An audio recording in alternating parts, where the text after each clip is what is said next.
Donald Trump is panicking and convened an emergency meeting in the Situation Room with his top cabinet officials. This as Iran is absolutely repudiating Donald Trump's claims that Iran entered into a deal to open the Strait of Hormuz and to basically fully surrender. Iran said, we haven't agreed to anything that Donald Trump is saying. We're sticking with our 10-point negotiating framework, and Donald Trump's just out there lying and manipulating the markets in Iran, said we're going to now fully shut down the Strait of Hormuz. Previously, as a gesture of good faith, we were allowing some ships to go through a coordinated route that we agreed to, and now we're saying no ships can go through the Strait of Hormuz because the United States continues its naval blockade of the Persian Gulf, and Donald Trump continues to lie about our negotiating positions. He continues to threaten us during the ceasefire period while negotiations are taking place. The Strait of Hormuz is closed down. The Iranian Revolutionary Guard Corps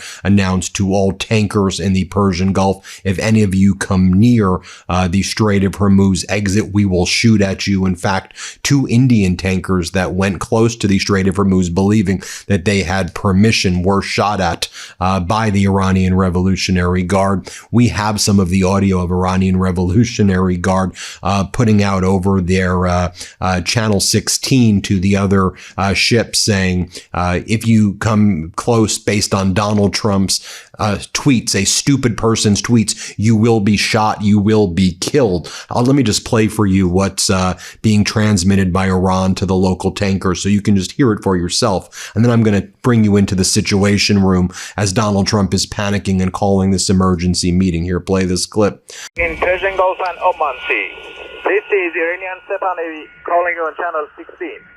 The Strait of Hormuz is still closed. We will open it by the order of our leader, Imam Khamenei, not by the tweets of some idiots. If you want to pass through the strait, you must ask permission from Iranian Sepa Navy. All vessels that have a connection with our enemies will be targeted if they try to pass the Strait of Hormuz out.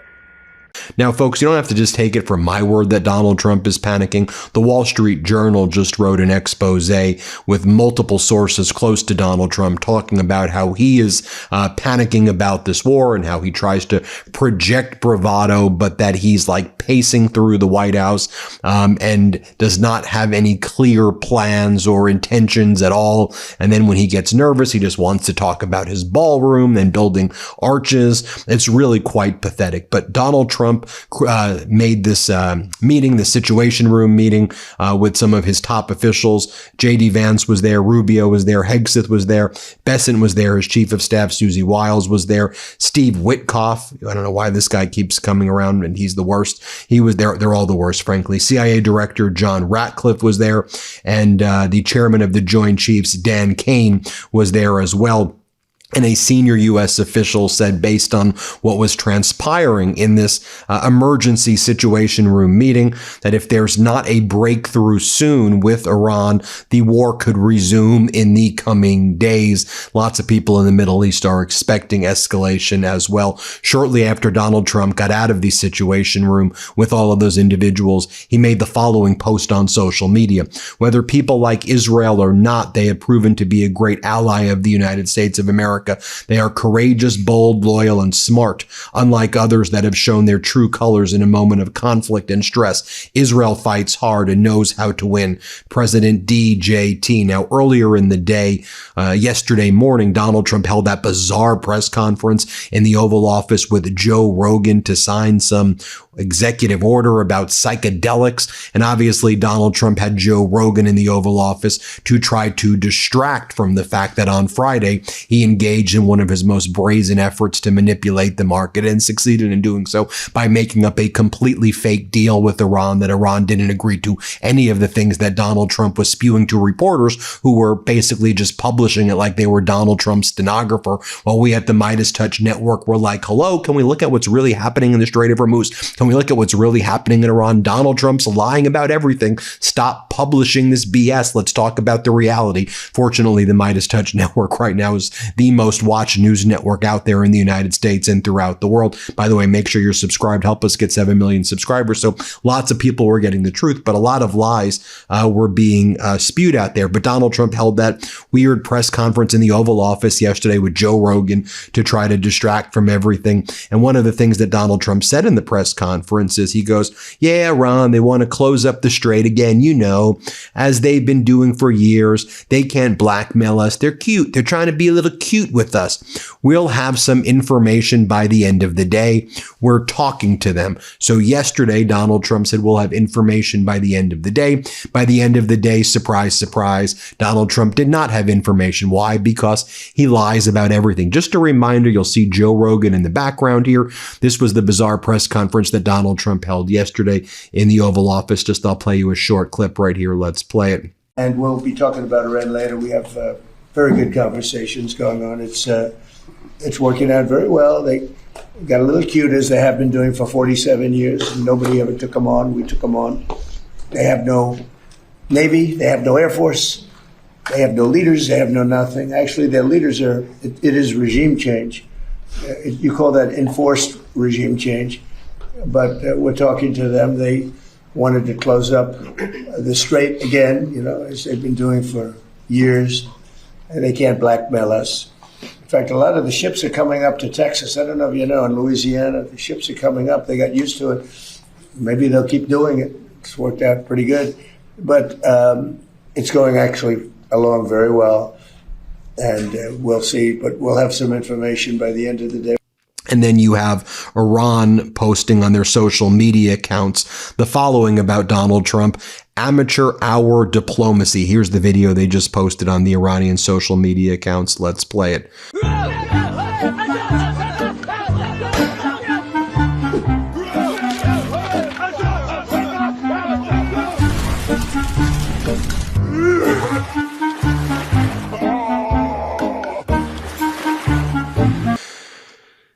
Now, one of the things that also came out of this Situation Room emergency meeting, we're learning that the U.S. is preparing in the coming days to board and seize Iran-linked tankers and commercial ships in international waters, according to U.S. officials. We'll see if that actually takes place, because we know Iran will shoot back and they will fight back, and that will just lead to more escalation.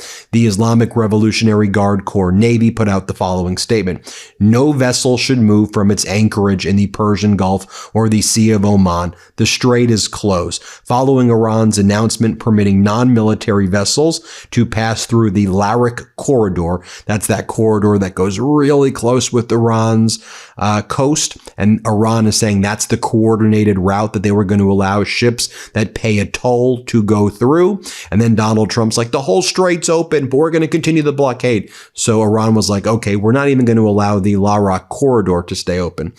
So there were ships that were going through the Larak corridor. Then the Iranian Revolutionary Guard Navy said, however, after the American side violated the ceasefire conditions and failed to lift its naval blockade, right? The Trump regime has that naval blockade of the Persian Gulf on Iranian vessels and ports. The Strait of Hormuz has been closed as of yesterday afternoon until the blockade is lifted. We therefore warn that no vessel should move from its anchorage in the Persian Gulf or the Sea of Oman. Approaching the Strait of Hormuz will be considered cooperation with the enemy, and any violating vessel will be targeted. All vessels and their owners are also instructed to follow updates only through the official IRGC Navy channels and Channel 16. Statements by the terrorist U.S. president regarding the Strait of Hormuz and the Persian Gulf have no credibility. And you also have the head of Iranian's Parliament National Security Commission releasing a statement about Donald Trump's claims on Friday: delivering uranium to America, the complete reopening of the Strait of Hormuz, continuation of the American maritime siege of Iran, and zero enrichment are just part of Trump's April lies and fabrication. That's what Iran Parliament's National Security Commission is releasing. Also, Iran's parliament leader leader, MB Ghalibaf, gave a long interview yesterday, which was broadcast on Iranian TV. This was like the must-watch interview if you were in Iran, because they wanted to know what Ghalibaf, who's the lead negotiator, or was the lead negotiator with the United States and Pakistan, what he had to say. And here's what he said during this big kind of prime-time Iranian interview that he gave yesterday. The Strait of Hormuz is under the control of the Islamic Republic of Iran. We responded decisively to the U.S. attempt at mine clearing and considered it a violation of the ceasefire. The situation escalated close to confrontation, but the enemy backed down. If traffic is currently taking place in the strait, it is because the control of the strait is in our hands. The Americans have announced a blockade in recent days. This is a reckless and ignorant decision. It is impossible for others to pass through the strait while we cannot. If the U.S. does not lift the blockade, movement through the Strait of Hormuz will definitely be restricted. I am ready for martyrdom. We are ready both to shed blood and to endure deep hardship. The enemy, the United States, sought regime change and to Venezuelanize Iran in order to auction off our oil, but they failed. We are fully prepared, and if they, the United States, makes the slightest mistake, we will respond with force. The enemy failed in its various plans it had, destroying the Air Force and missile capabilities, destroying the Navy, launching a ground attack, and opening the Strait of Hormuz. In all of these, they were unsuccessful, and in fact, what we learned just now, U.S. intelligence assesses that Iran still retains 40% of its pre-war stockpile of drones, and after conducting operations to dig up buried missile cities during the ceasefire, 60% of its missile launchers. So Iran has most of its weapons, and during the ceasefire, they are rapidly building right now. May I share with you something before we go? This is from Danny Citronitz. He's a former analyst of Iran in the Middle East region, where he was an analyst for Israel, but he's been providing very critical analysis against the United States and Israel's horrific war plans over here and their unlawful war. But his analysis, I think, really actually understands the Iranian regime at a deep level. And I don't think you're really hearing this anywhere else.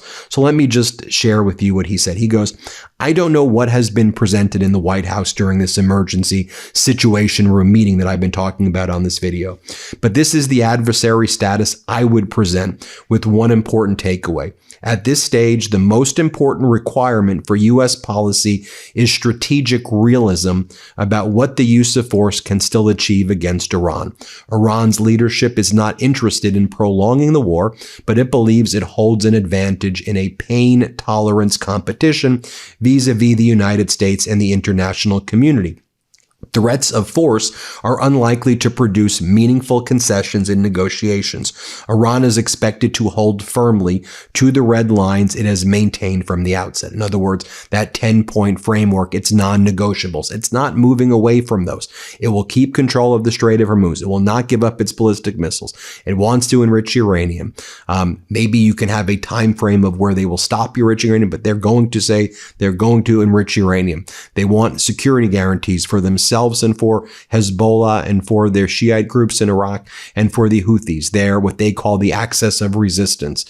They want reparations for the war. These are some of their non-negotiables. They want to charge a toll through the Strait of Hormuz when they control it. These, they've always said, non-negotiables.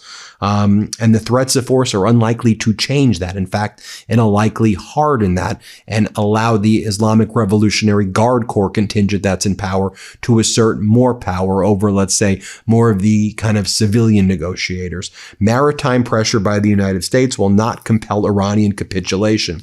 Absent an agreement, it is more likely lead to a direct confrontation between the U.S. and Iran. Interdictions of Iranian shipping may accelerate escalation, but not surrender. The current Iranian leadership will not give up uranium enrichment, its missile program, support for its regional network of proxies, or its strategic influence over the Strait of Hormuz. Limited strikes will not alter alter this trajectory. Tehran is not easily swayed by signaling.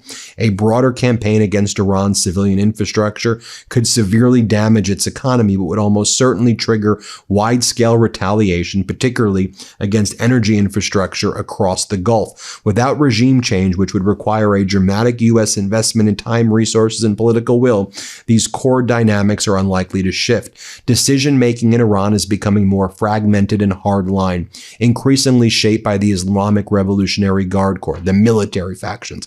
This makes coherent compromise more difficult than in the past. What Iran did not concede before or during the conflict, it is even less likely to concede now, regardless of military pressure or blockade measures. In the absence of a deal, escalation is not a risk. It is the default trajectory. Iran is already preparing for it, including efforts to rebuild and reinforce missile capabilities.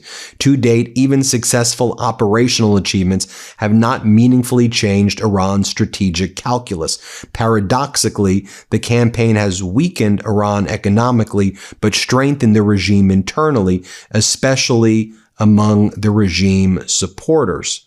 So I think that's an important analysis for you to examine, and I think it's spot on.